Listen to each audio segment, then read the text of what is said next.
ჰეზბოლა ისრაელთან და ამერიკის შეერთებულ შტატებთან ბრძოლისთვის ემზადება. თუ თავის მხრივ თელ-ავივი და ვაშინგტონი ირანთან სამხედრო დაპირისპირებას მართლაც წამოიწყებენ. დაჯგუფების ლიდერს მკაფიოდ არ უპასუხია, ავტომატურად ჩაერთვებიან თუ არა მისი მეომრები შესაძლო ომში, თუმცა მიანიშნა, რომ ამ საკითხში ნეიტრალური მოთამაშეები არ ქვიათ და მათი ინტერესებიც ყველასათვის ცნობილია. هنا عندما يهدد ترامب أو غيره როდესაც ტრამპი ან ნებისმიერი სხვა ემუქრება ირანის სულიერ ლიდერს, ეს ნიშნავს, რომ ის ემუქრება მილიონობით, უფრო სწორად კი 1000 მილიონ ადამიანს, რადგან აიათოლა ალი ხამენეი მათი ლიდერია. ეს კი ისეთი რამაა, რაზეც შუმად ვერ ვიქნებით. ჩვენი კოლექტიური პასუხისმგებლობაა, ჩვენი რწმენა, ჩვენი ვალია, რომ ვუპასუხოთ ამ მუქარას.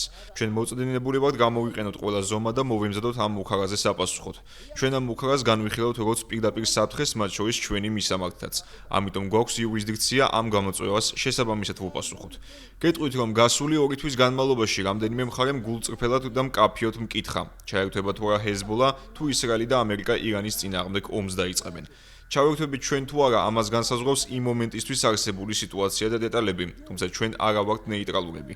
თუ როგორ ვიმოქმედებთ, ამას განსაზღვრავს ბრძოლა და ინტერესები, რომელიც ყველასთვის ცნობილია.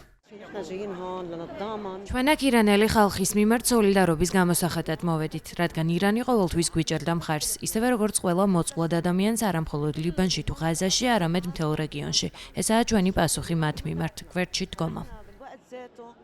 ირანის მიერ მხარდაჭერილი ლიბანური ჰეზბოლა ისრაელსა და ირანს შორის ბოლო დაპირისპირებაში პასიურ პოზიციაში აღმოჩნდა. ისრაელის შეერაღებული ძალების მხრიდან დაჯგუფებისთვის 2024 წელს მიყენებული ზიანი მძიმე აღმოჩნდა. მაშინ სამხედრო კონფრონტაცია ამერიკის შეერთებული შტატების შუამავლობით ცეცხლის შეწყვეტის შეთანხმებით დასრულდა. მას შემდეგ მხარეები ერთმანეთს მის დარღვევაში მუდმივად ადანაშაულებენ. ირანის თავდაცვის სამინისტროში ბოლოს გაკეთებულმა განცხადებებმა განაახლა დაძაბულობა ამერიკის შეერთებულ შტატებსა და ირანს შორის. თეირანში ითქვა, რომ ისრაელისა და ამერიკის შეერთებული შტატების მიერ განხორციელებულ ნებისმიერ შეტევას უფრო მტკივნეული და უფრო გადამწყვეტი პასუხი გაეცემა, ვიდრე ეს ოდესმე მომხდარა.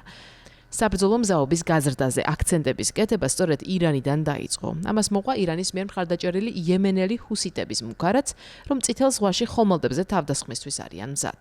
მანამდე იყო ერაყში მოქმედი ქათაიფ ჰეზბოლა შეერაღებული დაჯგუფების განცხადებაც, რომელიც ამერიკასა და ისრაელს ტოტალური ომით დაემუქრნენ. ირანის სატელიტების მუქარის შემცველი განცხადებების მიუხედავად საგულისხმოა, რომ ეს ჯგუფები დასუსტებულები არიან და მათი უნარები ისრაელისა და ამერიკის შეერთებული შტატების სამხედრო პოტენციალს ვერც კი შეედრება.